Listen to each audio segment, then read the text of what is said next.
ನಮಸ್ಕಾರ ಕೆ ಫೆಲ ಹೇಗಿದ್ದೀರಾ? ಎಲ್ಲರೂ ಆರಾಮಾಗಿದ್ದೀರಾ ಅಂತ ಅನ್ಕೋತೀನಿ. ಈ ವಿಡಿಯೋ ಬಂದ್ಬಿಟ್ಟು ಫುಲ್ ಬಜೆಟ್ ಆಗಿರುತ್ತೆ. ಹಾಸನಿಂದ ಸ್ಪಿಟಿವರೆಗೂ ಒಂದು 10 ಮೈಲೇಜ್ ಕೊಡೋ ಅಂತ ಒಂದು ಜಿಮ್ನಿ ಕಾರಲ್ಲೋ ಅಥವಾ ಪೆಟ್ರೋಲ್ ಕಾರಲ್ಲೋ ಹೋದ್ರೆ ನಮ್ಗೆ ಎಷ್ಟು ಒಂದು ಖರ್ಚು ಬೇಕಾಗ್ಬೋದು ಅಂತ. ನಾವು ಈ ಸಲ ಡ್ರೈವ್ ಮಾಡಿದ್ವಲ್ಲ, ಇದರಲ್ಲಿ ನಾನು ಸತೀಶ್ ಅಣ್ಣ ಇಬ್ರು ಕಂಫರ್ಟಬಲ್ ಆಗಿ ಎಲ್ಲಿ ಏನೇನ್ ಕಾಣಿಸುತ್ತೋ ಅದನ್ನ ತಿನ್ಕೊಂಡು ಕುಡ್ಕೊಂಡು ಆ ಡ್ರೈವ್ ನ ಕಂಪ್ಲೀಟ್ ಆಗಿ ಎಂಜಾಯ್ ಮಾಡ್ಕೊಂಡು ಮಾಡಿದ್ವಿ. ಜೊತೆಗೆ ಈ ಸಲ ಸ್ಟೇಗಳು ಅಷ್ಟೇ ತುಂಬಾ ಕಾಂಪ್ರಮೈಸ್ ಏನ್ ಮಾಡ್ಲಿಲ್ಲ.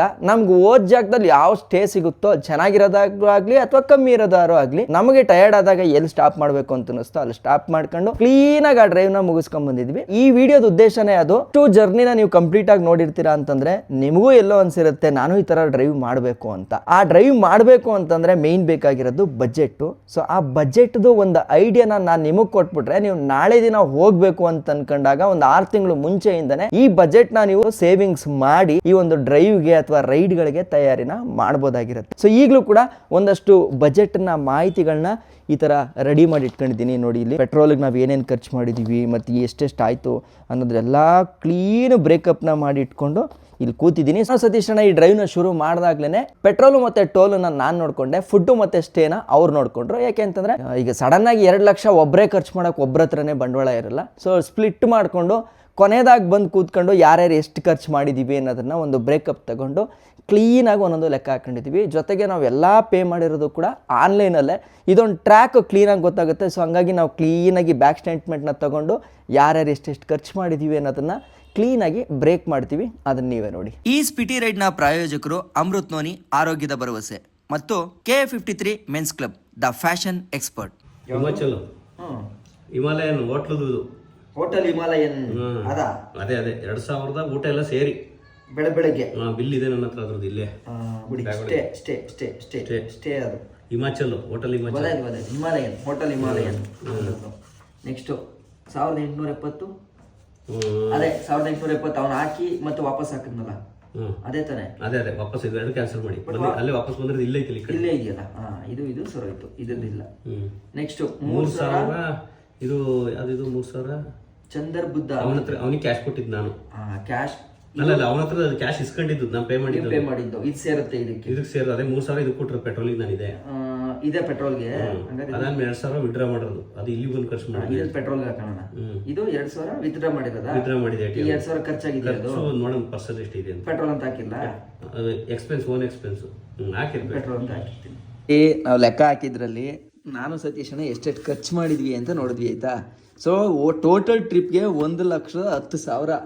ಆದ್ರೆ ಇದು ನಮ್ ಖರ್ಚುಗಳು. ಬಟ್ ಇನ್ನು ನಾವು ಡ್ರೆಸ್ ತಗೊಂಡಿರೋದು ಅವೆಲ್ಲನೂ ಕೂಡ ತಗೋಬೇಕಲ್ಲ. ಜನ ತಗೋಬೇಕು ಅಂತಂದ್ರೆ ಮೇ ಬಿ ಒಬ್ಬೊಬ್ಬರಿಗೆ ಒಂದು 70,000 ಆಗ್ಬಹುದು. 70,000 ಒಬ್ಬೊಬ್ರಿಗೆ. ಯಾಕಂದ್ರೆ ಬಟ್ಟೆಗೆನೆ 5,000 ಚಿಲ್ಲರೆ ಸೇರಿಸಿ. ಇಲ್ಲ ಎಲ್ಲ ಸೇರಿ ಒಂದು 70,000 ಬೇಕಾಯ್ತದೆ. ಈ ಇದ್ರಲ್ಲಿ ಖರ್ಚಾಗಿರೋದು ನಮಗೆ.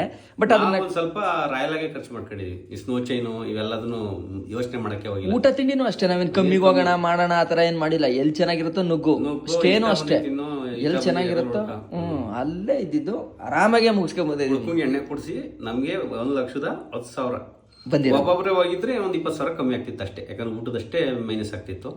ಅದು ಬಿಟ್ರೆ ಇನ್ನ ಪೆಟ್ರೋಲ್ ಸೇಮ್, ಟೋಲ್ ಸೇಮ್ ಎಲ್ಲ ಸೇಮ್ ಆಗ್ತಿತ್ತು. ನಾವ್ ಈಗ ಒಬ್ಬೊಬ್ರೆ ಹೋಗಿದ್ರೆ ಒಂದು 80,000 ಆಗದೆ. 80,000 ಆಗಿದೆ ಅಲ್ವಾ? ಇಬ್ರು ಜೊತೆಗೆ ಹೋಗಿದ್ಕೆ 30,000 ಕಮ್ಮಿ ಆಗಿತ್ತು. 25,000. ಇದು ಬಂತಲ್ಲ, ಇದು ಮಿರಾಕಲ್. ಏನೇನೋ ನಾನ್ ಅನ್ಕೊಂಡಿ ಸತೀಶ್ ಅಣ್ಣ ಜಾಸ್ತಿ ಖರ್ಚು ಮಾಡೈತೆ, ನಾನ್ ಸತೀಶ್ ಅಣ್ಣ ಕೊಡ್ಬೇಕಾಯ್ತದೆ ಅಂತ ಅನ್ಕೊಂಡು ಕಾಸಿಲ್ಲೇ ಟೈಮಲ್ಲಿ ಯೋಚನೆ ಮಾಡ್ತಿದ್ದೆ. ಅಷ್ಟಕ್ಕೆ ಸಮ ಆಗೋಗಿದೆ. ಅಂದ್ರೆ ನಾನು ಚಿಲ್ಚಿಲ್ರೆ ನಂದಲ್ವಾ 200, 300, 500 ಒಂದೊಂದ್ಸರಿ 1000 ಅಷ್ಟೇ ಅದೆಲ್ಲ ಬರೋದ. ನೀವು ಒಂದ್ಸರಿ ಪೆಟ್ರೋಲ್ ಬಂದಿನ ದಿನಕ್ಕೆ 2 ಸರಿ 3 ಸಲ ಹಂಗಾಗಿ ನಿಮ್ದು ಸಮ ಬಂದ್ಬಿಟ್ಟಿದೆ. ಸ್ಟಾರ್ಟಿಂಗ್ ಹೋಗ್ಬಿಟ್ಟಿದೆ. ಕೊನೆಗೆ ಯಾವಾಗ ನಿಮ್ಮ ಹತ್ರ ದುಡ್ಡು ಇಲ್ದಂಗೆ ಆಯ್ತು ಅವಾಗ ನಾನು ಹಾಕ್ಸಿದ್ದಲ್ಲ ಅಲ್ಲಿ ಬ್ಯಾಲೆನ್ಸ್ ಆಗೋಯ್ತು. ಎನಿವೆ ಫೈನ್ ಡೇ ಇದು ಮುಗೀತು. ಸೊ ಇನ್ನ ನಿಮಗೆ ಕ್ಲೀನ್ ಬ್ರೇಕಪ್ ಪೆಟ್ರೋಲ್ಗೆ ಎಷ್ಟಾಯ್ತು, ಊಟಕ್ಕೆ ಎಷ್ಟಾಯ್ತು ಮತ್ತೆ ಸ್ಟೇಗೆ ಎಷ್ಟಾಯ್ತು ಅನ್ನೋ ಡೀಟೇಲ್ಸ್ನ ನಾನು ನಿಮಗೆ ಕೊಡ್ತೀನಿ. ಈ ಬಜೆಟ್ ಅಲ್ಲಿ ಇದೊಂದನ್ನ ನಾವು ಸೇರಿಸಿಲ್ಲ. ನಾವು ಹೋಗ್ಬೇಕಾದ್ರೆ 25 ಫೆಬ್ರವರಿ ನಮಗೆ ಮಹಾರಾಷ್ಟ್ರದಲ್ಲಿ ಟ್ರಾಫಿಕ್ ಪೊಲೀಸ್ ಅವರು ಚಲನ್ ಕಳಿಸಿದ್ದಾರೆ. ಓವರ್ ಸ್ಪೀಡ್ ಮಾಡಿರೋದಕ್ಕೆ ಮೋಟರ್ ವೆಹಿಕಲ್ ಆಕ್ಟ್ ಸೆಕ್ಷನ್ 112 ಮತ್ತೆ 183 ಆಫ್ 1 ಪ್ರಕಾರ ನಮಗೆ ಸ್ಪೀಡ್ ವೈಲೇಟ್ ನ ಮಾಡಿರೋದಕ್ಕೆ 2,000 ಫೈನ್ ಒಂದು ಬಂದಿದೆ. ಮತ್ತೆ ವಾಪಸ್ ಬರ್ಬೇಕಾದ್ರೆ ಇದು ನಾನು ಓಡಿಸಿರೋದು, ಇದು ಸತೀಶ್ ಅಣ್ಣ ಓಡಿಸಿರೋದು. ನಾನು ಓಡಿಸ್ಬೇಕಾದ್ರೆ ವಾಪಸ್ ಬೆಳಗ್ಗೆ 10 ಗಂಟೆಗೆ ಅಣ್ಣ ಬೆಳಗ್ಗೆ ಅದು ಬಂದಿರೋದು ಎಷ್ಟು ಬಂದೈತೆ? ಅದು 2,000 ರೂಪಾಯಿ ಬಂದಿದೆ. ಓನ್ಲಿ ನಮಗೆ ಮಹಾರಾಷ್ಟ್ರದಲ್ಲಿ ಮಾತ್ರ ಬಂದಿದೆ. ಸೊ ಇದನ್ನು ಕೂಡ ಒಂದು 5,000 ಎತ್ತಿ ಇಟ್ಕೋಬೇಕು ನಿಮ್ಗೆ. ಅಲ್ಲಿ ಹೆಂಗೆ ಸಿಸ್ಟಮ್ ಮಾಡಿದ್ದಾರೆ ಅಂತಂದ್ರೆ ಅವರು ಅಲ್ಲೆಲ್ಲೂ ನಿಮ್ಗೆ ಬೋರ್ಡ್ ಹಾಕಿರಲ್ಲ, ಏನೂ ಇರಲ್ಲ. ಬಟ್ ಸ್ಟಿಲ್ ನಿಮ್ಗೆ ಗೊತ್ತಿಲ್ಲ, ನೀವು ಅಲ್ಲಿ ಸ್ಪೀಡ್ ಮಾಡಿರ್ತೀರಾ. 80 ಸ್ಪೀಡ್ ಒಂದು ಕೊಟ್ಟಿರ್ತಾನೆ, 180 ಹೈವೇ 120 ಸ್ಪೀಡ್ ಇರೋ ಹೈವೇ ಕಳ್ಕೊಂಡು ಪಟ್ ಅಂತ ಬರ್ತೀವಿ. ಬಂದಿದ ತಕ್ಷಣ 80 ಇರುತ್ತೆ. ನಮ್ಗೆ ಎಲ್ಲಿ ಗೊತ್ತಾಗುತ್ತೆ? ಗೂಗಲ್ ಅಲ್ಲೂ ತೋರ್ಸಲ್ಲ. ಸೊ ಅವಾಗ ಈ ಫೈನ್ ಅನ್ನ ನಿಮ್ಗೆ ಕಟ್ಟಂಗೆ ಮಾಡ್ತಾರೆ ಅವರು. ಏನು ಮಾಡೋಕ್ಕಾಗಲ್ಲ. ಇದೊಂದು 5,000 ಯಾವುದಕ್ಕೂ ಬಜೆಟ್ ಅಲ್ಲಿ ಇಟ್ಕೊಂಡಿರಿ, ಬೇಕಾಗುತ್ತೆ. ನೋಡಿದ್ರಲ್ಲ, ಈ ತರ ಈ ಡ್ರೈವ್ ಮುಗಿದ ತಕ್ಷಣ ಇಬ್ರು ಕೂತ್ಕೊಂಡು ಕೂಲಂಕುಷವಾಗಿ ನಾನು ಎಷ್ಟು ಖರ್ಚು ಮಾಡಿದ್ದೀನಿ, ಅವ್ರೆಷ್ಟು ಖರ್ಚು ಮಾಡಿದೀವಿ ಅನ್ನೋದನ್ನ ಕ್ಲೀನಾಗಿ ಲೆಕ್ಕ ಚುಕ್ತ ಮಾಡ್ಕೊಂಡೇ ಬಂದ್ವಿ. ನಂದು ಸತೀಶ್ ಅಣ್ಣಂದು ಸಿಕ್ಕಾಪಟ್ಟೆ ಕ್ಲಿಯರ್ ಇತ್ತು. ಏನೇ ಖರ್ಚಾದ್ರೂ ಅದನ್ನ ಡಿವೈಡ್ ಮಾಡ್ಕೊಬೇಕು ಕಿರಣ್ ಅಂತ ಸತೀಶ್ ಅಣ್ಣನು ಹೇಳಿದ್ರು, ನಾನು ಮಾತಾಡಿದ್ದೆ. ಸೊ ಹಂಗೆ ಎಲ್ಲ ಕ್ಲೀನಾಗಿ ಮಾಡ್ಕೊಂಡ್ವಿ. ಫೈನ್ ಡೇ ವ್ಯವಹಾರ ಅಂತ ಬಂದಾಗ ನಮ್ಮ ಸಂಬಂಧ ಚೆನ್ನಾಗಿರ್ಬೇಕು ಅಂತಂದ್ರೆ ವ್ಯವಹಾರ ಶುದ್ಧವಾಗಿರ್ಬೇಕಂತೆ. ಯಾವಾಗ ನಮ್ಮ ಕೈ ಶುದ್ಧವಾಗಿರುತ್ತೋ ಅಷ್ಟು ಆ ಕೈ ಒಳಗಡೆ ಸಂಬಂಧಗಳು ಗಟ್ಟಿಯಾಗಿರುತ್ತೆ ಅಂತ ನಂಬೋರು ನಾವಿಬ್ಬರು. ಹಂಗಾಗಿ ನೋಡಿದ್ರಲ್ಲ, ಇಷ್ಟು ಕೂತ್ಕೊಂಡು ಕ್ಲೀನಾಗಿ ಮಾತಾಡ್ಕೊಂಡು ಎಲ್ಲ ಏನೇನಿದೆಯೋ ಅದನ್ನು ಸೆಟ್ ಔಟ್ ಮಾಡ್ಕೊಂಡ್ವಿ. ಈಗ ಟೈಮ್ ಬಂತು ನಿಮಗೆ ಕ್ಲೀನಾಗಿ ಬ್ರೇಕಪ್ಪನ್ನು ಕೊಡೋದು. ಪೆಟ್ರೋಲ್ಗೆ ಎಷ್ಟು ಖರ್ಚಾಯಿತು? 63,000 ರೂಪಾಯಿ ಖರ್ಚಾಯಿತು. ಫುಡ್ಗೆ ಎಷ್ಟು ಖರ್ಚಾಯಿತು? 13,287 ರೂಪಾಯಿ ಖರ್ಚಾಯಿತು. ಸ್ಟೇಗೆ ಬಂದ್ಬಿಟ್ಟು ನಮಗೆ ಖರ್ಚಾಗಿರೋದು 21,922 ರೂಪಾಯಿ. ಈ ನಾವು ಆಕ್ಸಿಜನ್ ಅವೆಲ್ಲ ತಗೊಂಡ್ವಲ್ಲ, ಅದಕ್ಕೊಂದು 650 ರೂಪಾಯಿ. ಮತ್ತೆ ಕಾರ್ಗೆ ಅಂತ ಒಂದು ಬೆಲ್ಟ್ ಹಾಕಿಸ್ತೀವಿ, ಹಿಂದೆ ಚೈನ್ ಹಾಕ್ಸಿದ್ವಲ್ಲ, ಸ್ನೋ ಚೈನು, ಅದಕ್ಕೊಂದು 6,500. ಟೋಲ್ಗೆ ಅಂತ ಖರ್ಚಾಗಿದ್ದು 9,000. ಈ ಥರ ಕ್ಲೀನಾಗಿ ಬ್ರೇಕ್ ನ ಮಾಡ್ಕೊಂಡು ಅದಾದ್ಮೇಲೂ ಕೂಡ ಒಂದು ಎಕ್ಸ್ಪೆನ್ಸಸ್ನ ಕೊಟ್ಟಿದ್ದೀನಿ ನೋಡಿ ಇಲ್ಲಿ, ಅದು ನಿಮಗಿದೆ. ಒಂದು ರೈಡನ್ನ ಶುರು ಮಾಡೋಕ್ಕಿಂತ ಮುಂಚೆ ಫಸ್ಟ್ ಏನು ಮಾಡ್ತೀವಿ ನಾವು, ಕಾರನ್ನ ಕ್ಲೀನಾಗಿ ಮಾಡಿಸ್ಕೊತೀವಿ. ಸೊ ನಾನು ಕಾರ್ಗೆ ಸ್ಟಿಕ್ಕರಿಂಗ್ ಮಾಡಿಸಿದ್ದು 2,000 ಖರ್ಚಾಯಿತು. ಮತ್ತು ನೀವು ಅಷ್ಟು ದೂರ ಹೋಗ್ತೀರಾ ಅಂತಂದರೆ ಯಾವುದಾದ್ರೂ ಒಂದು ಸ್ಟಿಕ್ಕರಿಂಗು ನಿಮ್ಮ ಐಡೆಂಟಿಟಿ ಇರೋಂಥದ್ದನ್ನು ಮಾಡಿಸ್ಕೊಳ್ಳೇಬೇಕು. ಅದಕ್ಕೊಂದು 1,000 ರೂಪಾಯಿ ಖರ್ಚಾಯಿತು. ನೆಕ್ಸ್ಟು ಪೆಟ್ರೋಲಿಗೆ ನಮಗೆ ಖರ್ಚಾಗಿದ್ದು 63,210 ರೂಪಾಯಿ. ಫುಡ್ಗೆ ಅಂತ ಖರ್ಚಾಗಿದ್ದು 13,287 ರೂಪಾಯಿ. ಟೋಲ್ಗೆ ಅಂತ ಖರ್ಚಾಗಿದ್ದು 9,000 ರೂಪಾಯಿ. ಸ್ಟೇಗೆ ಅಂತ ಖರ್ಚಾಗಿದ್ದು 21,922 ರೂಪಾಯಿ. ಮತ್ತು ಮೆಡಿಕಲ್ ಕಿಟ್ಟನ್ನು ನಾವು ತಗೊಂಡಿದ್ದು 1,000 ರೂಪಾಯಿ. ಇಲ್ಲಿಗೆ ಟೋಟಲ್ ನಮಗೆ ಎಕ್ಸ್ಪೆನ್ಸಸ್ ಆಗಿದ್ದು ಇಬ್ಬರಿಗೂ ಸೇರಿ 1,14,562 ರೂಪಾಯಿ. ಅದನ್ನು ಡಿವೈಡೆಡ್ ಬೈ 2 ಮಾಡ್ಕೊಂತು ಅಂತಂದರೆ ನಮಗೆ ಟೋಟಲು 57,281 ರೂಪಾಯಿ ಬರುತ್ತೆ. ಇದರಲ್ಲಿ ಪ್ಲಸ್ಸು ಒಂದು 6,500 ಚೈನ್ಗೂ ಕೂಡ ಸೇರಿಸ್ಕೊತಾ ಇದ್ದೀವಿ. ಸ್ಪೆಷಲ್ ಥ್ಯಾಂಕ್ಸ್ ಟು ಸತೀಶ್ ಅಣ್ಣ. ಯಾಕೆ ಅಂತಂದರೆ ಸತೀಶ್ ಅಣ್ಣ ಏನು ಮಾಡ್ತು ಅಂತಂದರೆ ನಮಗಿಲ್ಲಿ 2 ಥರ ಎಕ್ಸ್ಪೆನ್ಸಸ್ ಬಂತು. ಸತೀಶ್ ಅಣ್ಣ, ಕಿರಣು, ಈ ನಿಮ್ಮ ಕಾಳಂಗೆ ಹಾಕ್ಸಿರೋ ಚೈನ್ ಏನಿದೆಯೋ ಅದನ್ನು ನಾನೇ ಒತ್ಕೊಂತೀನಿ ಅಣ್ಣ, ನಾನು ಹಾಕೊಂತೀನಿ ಅದನ್ನು ಅಂತಂದರೆ, ಇಲ್ಲ ಅದು ನನ್ನ ಕಡೆಯಿಂದ ಗಿಫ್ಟು, ನೀವು ಅದನ್ನು ಇಟ್ಕೊಳ್ಳೇಬೇಕು ಅಂತ ಅಂದ್ಬಿಟ್ಟು ಸತೀಶ್ ಅಣ್ಣ ಕೊಟ್ಟರು. ಅಂದರೆ ಅವರು 3,000 ಕೊಟ್ಟಿದ್ದಾರೆ, ನಾನು 3,000 ಕೊಟ್ಟಿದ್ದೀನಿ. ಬಟ್ ಸ್ಟಿಲ್ ಅವ್ರು ಗಿಫ್ಟು ಅಂತ ಕೊಟ್ಟಿದ್ದಾರಲ್ಲ, ಅದಕ್ಕಂತೂ ನನಗೆ ಖುಷಿ. ನಾವು ಓವರ್ ಸ್ಪೀಡ್ ಮಾಡಿದ್ದಕ್ಕೆ 4,000 ರೂಪಾಯಿ ಫೈನ್ ಬಂತು.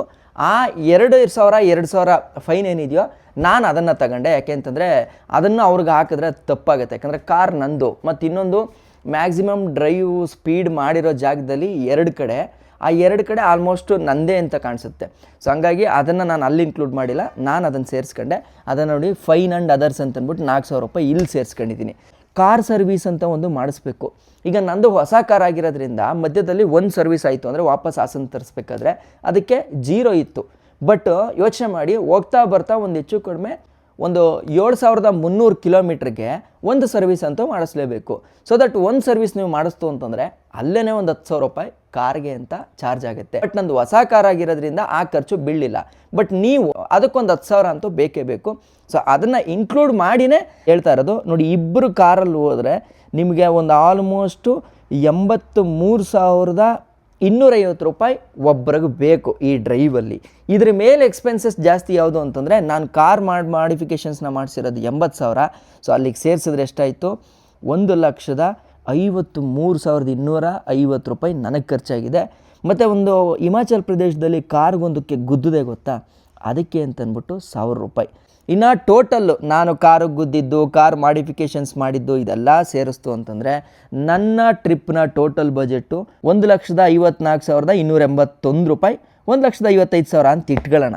ಬಟ್ ನೀವೇನಾದರೂ ಇಬ್ಬರು 10 ಕಿಲೋಮೀಟ್ರ್ ಮೈಲೇಜ್ ಕೂಡ ಒಂದು ಕಾರಲ್ಲಿ ಹೋಯ್ತು ಅಂತಂದರೆ ಇಷ್ಟು ಬಜೆಟನ್ನು ಒಬ್ಬೊಬ್ಬರು ರೆಡಿ ಮಾಡಿಕೊಂಡ್ರೆ ನಾವು ಹೋದಂಗೆ 15 ದಿನ ಲಕ್ಸುರಿಯಸ್ ಆಗಿ ಎಂಜಾಯ್ ಮಾಡ್ಕೊಂಡು ಬರ್ಬೋದು. ಇನ್ನು ನಿಮಗೆ ರೂಟ್ ಮ್ಯಾಪ್ ಕೇಳೋದಾದರೆ ಇಲ್ಲಿಂದ ಸೀದಾ ಏನಿಲ್ಲ, ಸೀದಾ ಹಿಮಾಚಲ್ ಪ್ರದೇಶಕ್ಕೆ ಮ್ಯಾಪ್ ಹಾಕೊಳ್ಳಿ. ಆ ಮ್ಯಾಪ್ ಹೆಂಗೆ ತೋರಿಸುತ್ತೋ ಹಂಗೆ ಹೋಗಿ. ಬಟ್ ಚಂಡೀಗಢಲ್ಲಿ ಒಂದು ಸ್ಟಾಪ್ ಹಾಕೊಂಡು ಏನು ಮಾಡಿ, ಒಂದಷ್ಟು ಬಟ್ಟೆ, ಆಳು ಮೂಳು ಅವೆಲ್ಲ ತಗೊಳ್ಳಿ, ಅದು ಬೇಕೇ ಬೇಕು. ಸೊ ಇವನ್ ನಾನು ಅದರಲ್ಲಿ ಡ್ರೆಸ್ಸು ಮತ್ತು ಬೂಟ್ಸನ್ನು ಕೂಡ ಇನ್ಕ್ಲೂಡ್ ಮಾಡಿದ್ದೀನಿ ಇದೇ ಬಜೆಟಲ್ಲಿ. ಕಾರಣ ಏನು ಅಂತಂದರೆ ಆ ಥರ ಕ್ಲೈಮೇಟಿಗೆ ನಾವು ಹೋಗ್ತಿರ್ಬೇಕಾದ್ರೆ ನಮಗೆ ನಾರ್ಮಲ್ ಈ ಥರ ಡ್ರೆಸ್ಗಳು ಸಾಲಲ್ಲ, ಒಂದು ಸ್ವಲ್ಪ ವಿಂಟರ್ ಕ್ಲಾತ್ಸು ಅವೆಲ್ಲ ತಗೊಬೇಕಾಗುತ್ತೆ. ನಾವು ಚಂಡೀಗಢಲ್ಲಿ ಒಂದು ಡೆಕತ್ಲಾನ್ ಶಾಪಲ್ಲಿ ಒಂದು ಶೂ ಮತ್ತು ಈ ಒಂದು ವಿಂಟರ್ ವಿಯರ್ಸು, ಗ್ಲೌಸು ಮತ್ತು ತಲೆಗೆ ಹಾಕೊಳ್ಳೋ ಕ್ಯಾಪು ಅವೆಲ್ಲ ತಗೊಂಡಿದ್ವಿ. ಅದು ನಿಮಗೂ ಇನ್ಕ್ಲೂಡ್ ಆಗುತ್ತೆ, ಒಂದು 5,000 ರೂಪಾಯಿ ಆ ಬಜೆಟಲ್ಲೂ ಸೇರುತ್ತೆ. ಬಟ್ ಫೈನ್ ಡೇ ನೀವು 80,000 ಇತ್ತು ಅಂತಂದರೆ ಇದನ್ನು ಆರಾಮಾಗಿ ಮಾಡ್ಕೊಂಬರ್ಬೋದು. ಇನ್ನು ರೂಟ್ ಪ್ಲಾನ್ ಬಗ್ಗೆ ಹೇಳೋದಾದರೆ ಇಲ್ಲಿಂದ ನೀವು ಚಂಡೀಗಢವರೆಗೂ ಸುಮ್ಮನೆ ಓಡಿಸ್ಕೊಂಡು ಹೋದ್ರು ಹೋಗಿ, ಅಥವಾ ಅಕ್ಕಪಕ್ಕ ನಿಮ್ಗೆ ಯಾವ್ದಾದ್ರು ಒಳ್ಳೆ ಪ್ಲೇಸು ಸಿಕ್ತು ಅಂತಂದರೆ, ನಿಮಗೆ ಜಾಸ್ತಿ ದಿನ ಇತ್ತು ಅಂತಂದರೆ ಅದನ್ನು ಕೂಡ ನೋಡ್ಕೊಂಡು ಹೋಗ್ಬೋದು. ಇಫ್ ಇನ್ ಕೇಸ್ ಇಲ್ಲ ಆಗಲ್ಲ ನಾನು ಡೈರೆಕ್ಟಾಗಿ ಹೊಡಿಬೇಕು ಅಂತಂದರೆ ಸೀದಾ ಚಂಡೀಗಢದಿಂದ ಹಿಮಾಚಲ್ ಪ್ರದೇಶ್ ಎಂಟ್ರಿ ತಗೊಳ್ಳಿ. ಎಂಟ್ರಿ ತಗೋತಾ ಇದ್ದಂಗೆ ನಿಮಗೊಂದು ಹಂಗೆ ನಾರ್ಮಲಾಗಿ ಹೇಳ್ತೀನಿ, ಈ ಡ್ರೈವ್ ಇದೆಯಲ್ಲ ಇದು ರೋಡ್ಗೋಸ್ಕರನೇ ಹೋಗೋದು ಸ್ಪಿಟಿ ಡ್ರೈವು. ನೀವು ಸ್ಪಿಟಿಗೆ ಹೋಗಿ ರೀಚ್ ಆದಮೇಲೆ ಏನು ಅಂತಂದರೆ ಮೇಯ್ನು ನಾವು ನೋಡಬೇಕಾಗಿರೋದು ಕಾಜಾ ಸಿಟಿ. ನಾಕೋದಿಂದ ಟ್ಯಾಬೋ ಹಿಂದೆನೇ ಒಂದು ಗುಯು ಮಾನಸ್ಟ್ರಿ ಅಂತ ಸಿಗುತ್ತೆ. ಅದು ಹಿಕ್ಕಿಮ್ ಪೋಸ್ಟ್ ಆಫೀಸು ಕಾಜಾದಲ್ಲಿ, ಹೈಯೆಸ್ಟ್ ಪೆಟ್ರೋಲ್ ಪಂಪು, ಮತ್ತು ಲಾಂಗ್ಜಾ ಬುದ್ಧ, ಆಮೇಲೆ ಕೀ ಮಾನಸ್ಟ್ರಿ, ಈ ಥರದ್ದು ಒಂದು ಪಿನ್ ವ್ಯಾಲಿ ಅದು ಕೂಡ ಬರುತ್ತೆ. ಸೊ ಈ ಥರ ಒಂದಷ್ಟು ಪ್ಲೇಸಸ್ಗಳಿದೆ. ಬಟ್ ನಾವು ವಿಂಟರ್ ಸ್ಪಿಟಿ ಮಾಡೋದ್ರಿಂದ ನಮ್ಗೆ ಅಲ್ಲೆಲ್ಲವೂ ಅಸೆಸ್ ಸಿಗಲಿಲ್ಲ. ನಮ್ಗೆ ಹೋದಾಗ ಸಿಕ್ಕಿದ್ದು ಕಾಜಾ, ಪೆಟ್ರೋಲ್ ಪಂಪು ಮತ್ತು ಕೀ ಮಾನಸ್ಟ್ರಿ 3 ಸಿಕ್ತು. ವಾಪಸ್ ಬರ್ಬೇಕಾದ್ರೆ ಗುಯು ಮಾನಸ್ಟ್ರಿನೂ ಕೂಡ ನೋಡೋಕ್ಕಾಗಲಿಲ್ಲ. ಚಿಂಚಾಮ್ ಬ್ರಿಡ್ಜ್ ನೋಡ್ಕೊಂಬಂದ್ವಿ, ಅದು ಕೂಡ ನಮಗೆ ಸಿಕ್ತು. ಈ ಥರ ನೀವೇನು ಮಾಡಿ ಒಂದು ಅನಾಲಿಸಿಸ್ ಮಾಡಿ ಯಾವ್ಯಾವ ಜಾಗಗಳನ್ನ ನೋಡ್ಬೋದು ಅಂತಂದ್ಬಿಟ್ಟು ಆ ಟೈಮಲ್ಲಿ ಆ ಲೋಕಲ್ ಅವ್ರುಗಳನ್ನ ಕೇಳ್ತು ಅಂತಂದರೆ ನಿಮಗೆ ಕ್ಲೀನಾಗಿ ಹೇಳ್ತಾರೆ ಯಾವ್ಯಾವ ಜಾಗನ ನೋಡ್ಬೋದು ಅಂತ. ಸೊ ಇದಿಷ್ಟು ಈ ಡ್ರೈವ್ ಏನಿತ್ತು ಅದರಲ್ಲಿ ನಿಮಗೆ ರೂಟ್ ಮ್ಯಾಪು ಮತ್ತು ಬಜೆಟ್ ಆಗಿರುತ್ತೆ. ಈ ಥರದ್ದೊಂದು ಸಣ್ಣ ಟ್ರಿಪ್ ಮಾಡ್ಕೊಂಡು ವರ್ಷಕ್ಕೆ ಒಂದೊಂದು ಸಲ ಹೋಗಿ ಬಂತು ಅಂತಂದರೆ ಮನಸ್ಸು ಎಷ್ಟೋ ನಿರಾಳವಾಗಿರುತ್ತೆ.